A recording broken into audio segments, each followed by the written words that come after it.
E aí, pessoal, tudo jóia? Aqui é o Pedro, professor de matemática aqui do percurso. Nós estamos de volta com as nossas aulas de matemática, né, do percurso educacional da turma ITA e IME. E hoje nós vamos mudar de assunto, né? A gente acabou de terminar a matéria de análise combinatória e agora nós vamos para binômio de Newton, beleza? Então vamos lá. Gente, o objetivo do binômio de Newton é você pegar um binômio, tranquilo, e elevar uma potência alta. Então olha só o que a gente vai fazer aqui, ó. Eu peguei um binômio, x mais a, eu vou elevar ele a n. Então o que eu quero fazer é fazer x mais a, vezes x mais a, vezes x mais a, vezes x mais a, n vezes. Tranquilo? Eu quero saber como é que eu faço para fazer essa conta. Então primeiro você vai pensar o seguinte. Você vai fazer a distributiva disso aqui. Você pode pegar o x, combinar com x, combinar com x, combinar com x, e pegar tudo x. Ou então você pode pegar um x com um monte de a, por exemplo. Então você pode pegar 2x com o resto de A, ou então 3x com o resto de A, esse tipo de coisa. Beleza? Então tá. Então nós vamos fazer o seguinte, nós vamos sempre pensar no A. Tranquilo? Primeiro eu vou começar não escolhendo nenhum A e vou pegar só x. Então você vai pensar assim, ó, dos n parênteses que tem aqui, eu vou escolher 0. Porque eu não quero pegar nenhum A. Beleza? Como eu não vou pegar nenhum A, o x vai ficar elevado a n. Todos os parênteses eu vou pegar o x. E o a vai ficar elevado a 0. Deixa eu só compactar isso aqui um pouquinho mais. Então, n escolhe 0, x elevado a n, a elevado a 0. O que eu estou fazendo? Eu estou calculando de quantas maneiras eu consigo pegar x em todos os parênteses. É de n escolhe 0 maneiras. Beleza?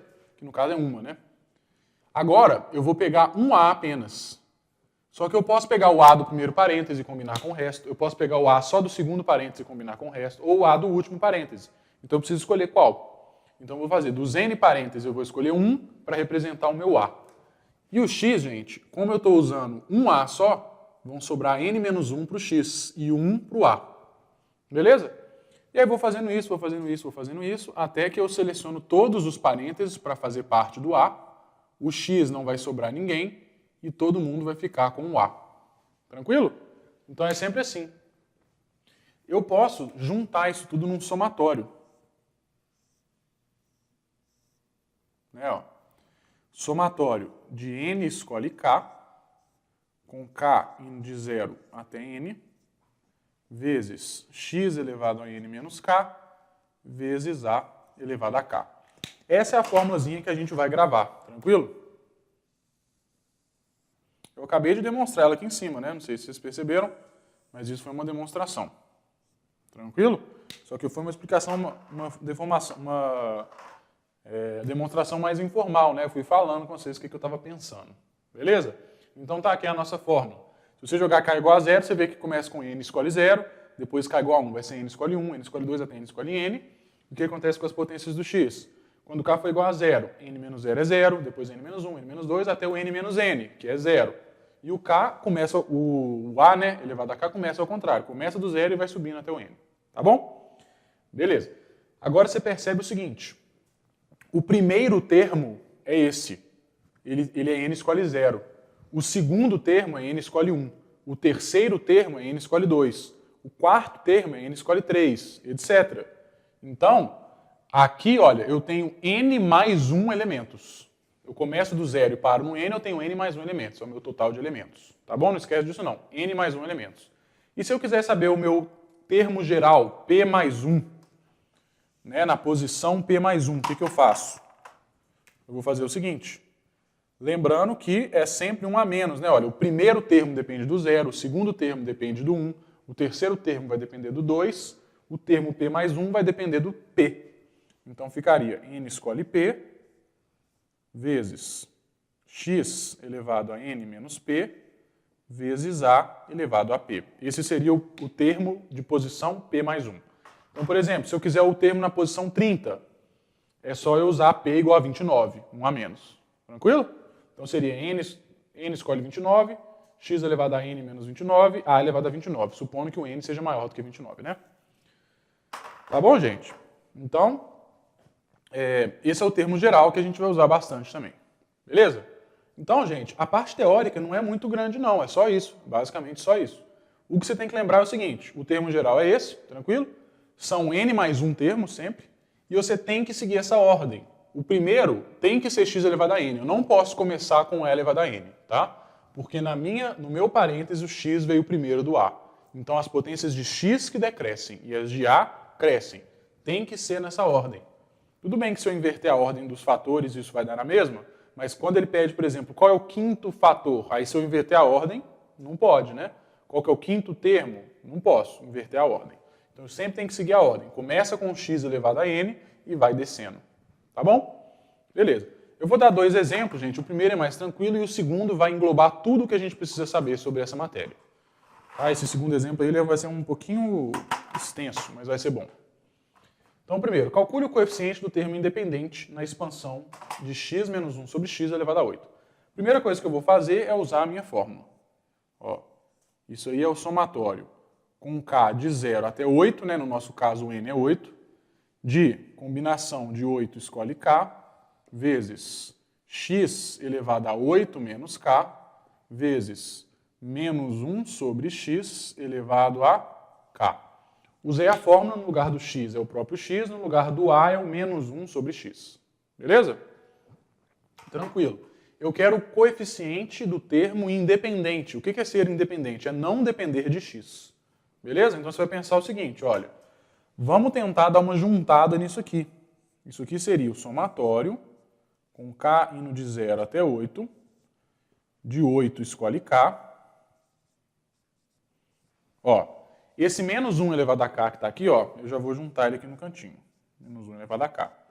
O resto que sobra, tudo depende de x. E ainda acontece o seguinte, esse x está elevado a 8 menos k e esse x está elevado a k. Só que eu estou dividindo eles. Então eu vou subtrair os expoentes. Vai ficar 8 menos k, menos k. Ou seja, 8 menos 2k. Beleza? Então eu dei uma mexida aí, uma agrupada. E eu quero que seja independente de x. Para ser independente de x, o expoente de x tem que ser igual a 0. Beleza? Com isso a gente vai encontrar o valor do k. 8 menos 2k tem que ser igual a 0.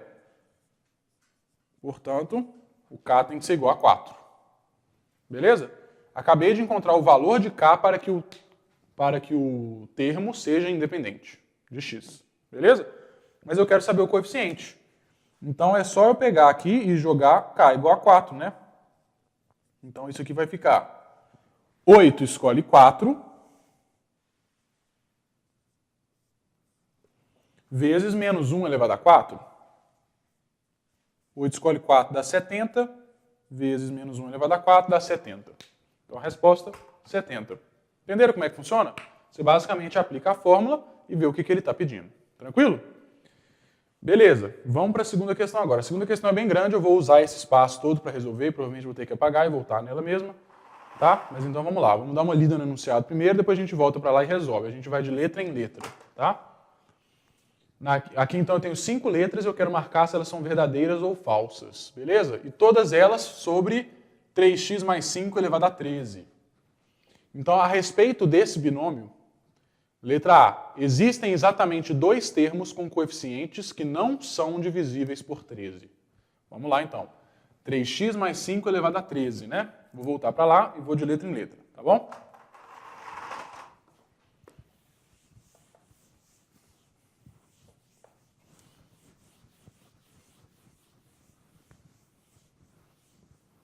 x mais 5 elevado a 13.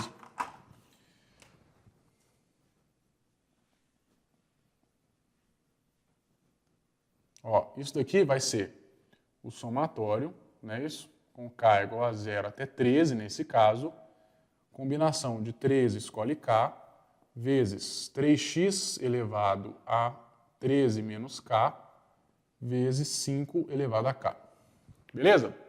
E ele está falando que existem 2 coeficientes que não são divisíveis por 13. Gente, 3 elevado a qualquer coisa nunca vai ser múltiplo de 13.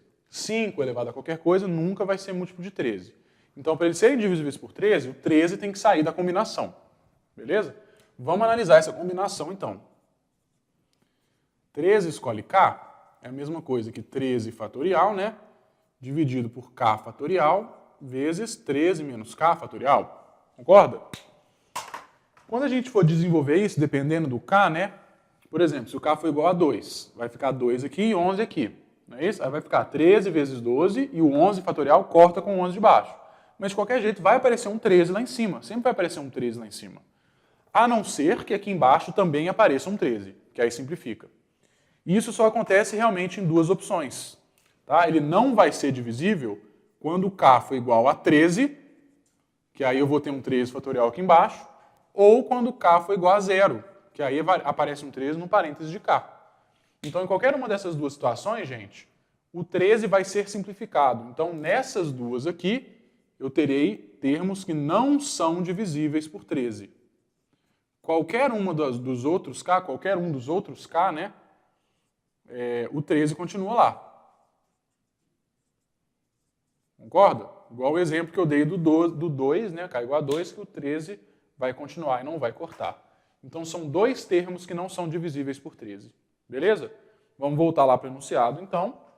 Letra A, portanto, verdadeira. Existem exatamente dois termos com coeficientes que não são divisíveis por 13.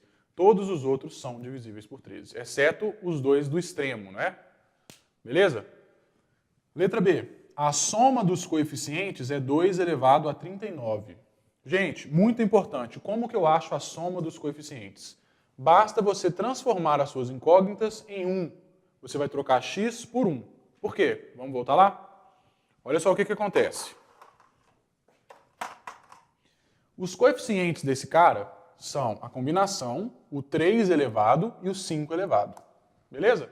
Quando eu expandir, vai ficar alguma coisa vezes x elevado a n. 13, no caso. Alguma coisa vezes x elevado a 12. Alguma coisa vezes x elevado a 11. Alguma coisa vezes x elevado a 10. Vai caindo até o último termo, não é? E eu quero saber a soma de todos esses termos. Você concorda que se eu trocar o x por 1, 1 elevado a 12, 13, 1 elevado a 12, 1 elevado a 11, 1 elevado a 10, tudo vai dar 1. Que vezes o coeficiente dá o próprio coeficiente. E aí eu somo todo mundo. Então o que eu tenho que fazer para achar a soma dos coeficientes é fazer x igual a 1. Então a soma dos coeficientes seria 3 vezes 1 mais 5 elevado a 13. Essa é a soma dos coeficientes. 3 vezes 1 é 3, mais 5 é 8. Então ficou 8 elevado a 13. Só que 8, gente, é 2 ao cubo, né? Então é 2 ao cubo elevado a 13. Pela propriedade de potenciação aqui, isso é 2 elevado a 39. Então essa é a soma dos coeficientes. Tranquilo? E a letra B, então, está verdadeira. Vamos voltar para lá? Letra B, verdadeira. Tranquilo? Letra C, o maior coeficiente é esse cara aqui. Beleza, então a gente tem que calcular o maior. E também a gente tem que calcular o menor depois, né? Então já vamos calcular o maior e o menor de uma vez. Opa. Então vamos lá.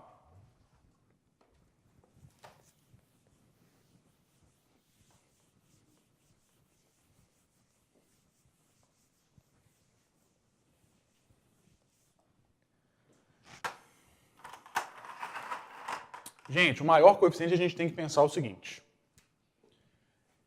Existe algum termo, que eu vou chamar de termo P mais 1, que é maior do que um termo P. Concorda? Em algum lugar existe um termo que é maior do que o antecessor dele. Eu tenho que descobrir para quais valores de P que isso aqui é satisfeito.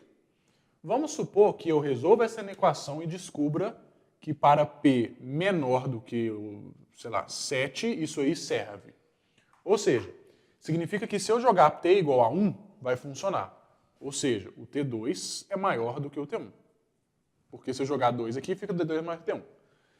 Vale para qualquer um menor do que 7, né? 2 é menor do que 7. Então significa que o T3 ele é maior do que o T2. E mesma coisa para o T4. E mesma coisa para o T5. E mesma coisa para o T6. Deixa eu arredar um pouco para lá. Ó.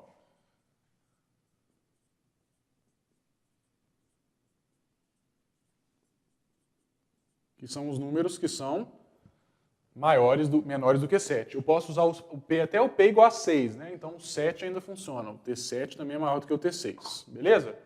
Só que se eu usar o P igual a 7, não funciona mais. Ou seja, o T8 ele não é maior do que o T7. Ele não é porque aquilo não funciona.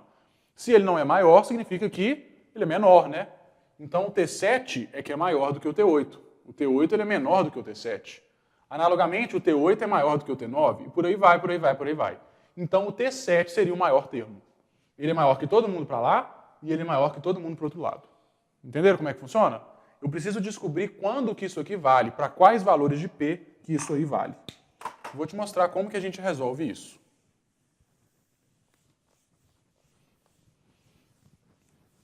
Então, já vou vir para cá de uma vez.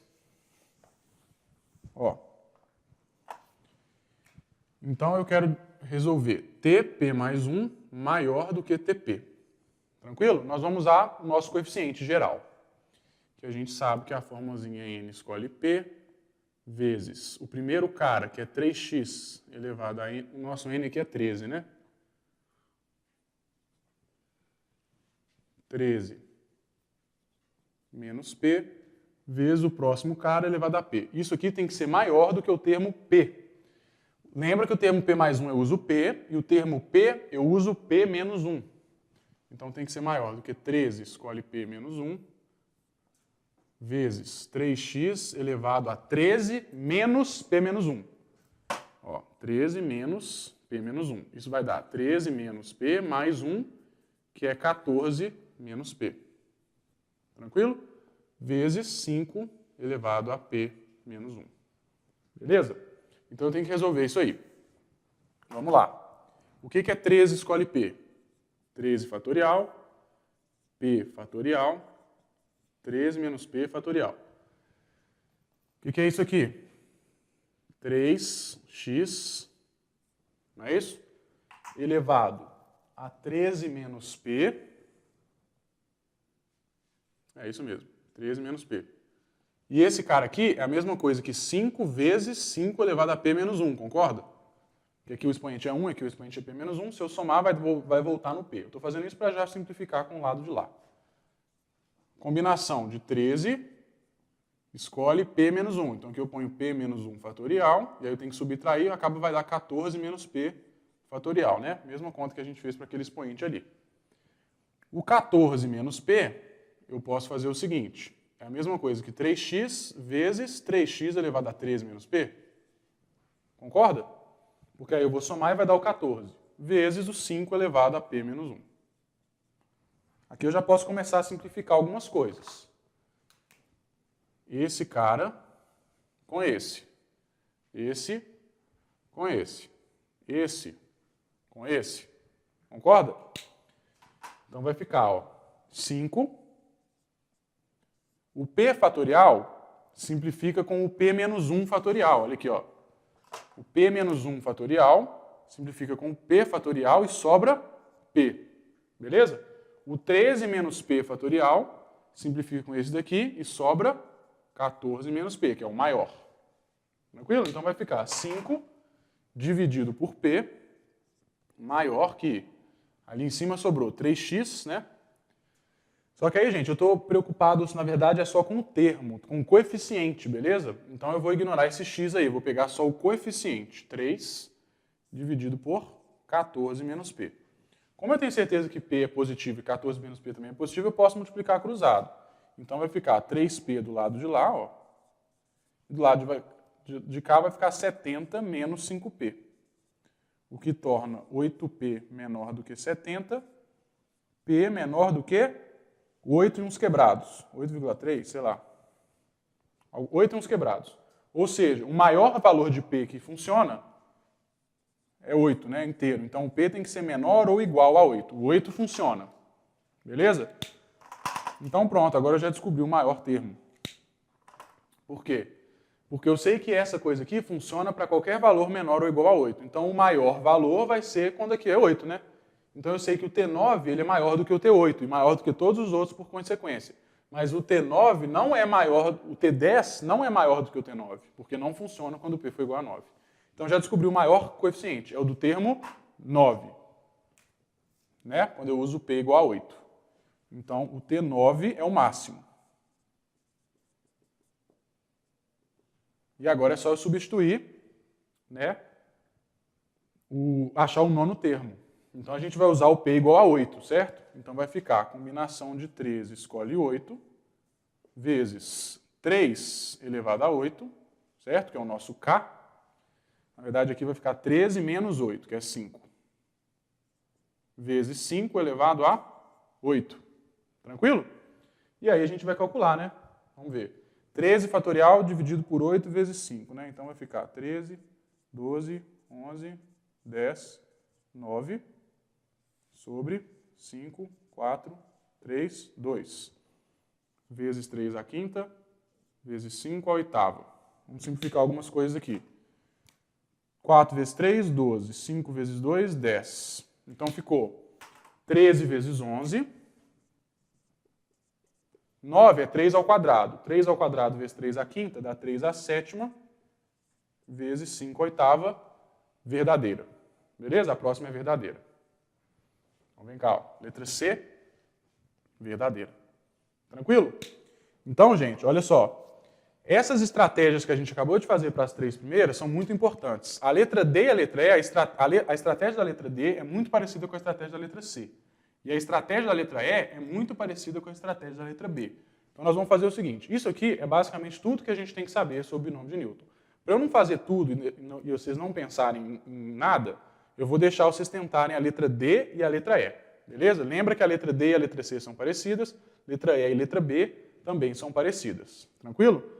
E, só para vocês saberem, as duas são verdadeiras. Então, vocês vão tentar, e amanhã, né, ou quarta, na próxima aula, beleza?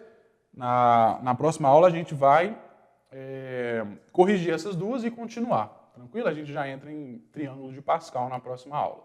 Beleza? Então, tenta aí, letra D e letra E. Não deixa de tentar, que eu vou começar corrigindo essas duas. Tranquilo? Então, é isso, gente. Vou ficando por aqui. Muito obrigado pela atenção e eu vejo vocês na próxima aula. Tchau!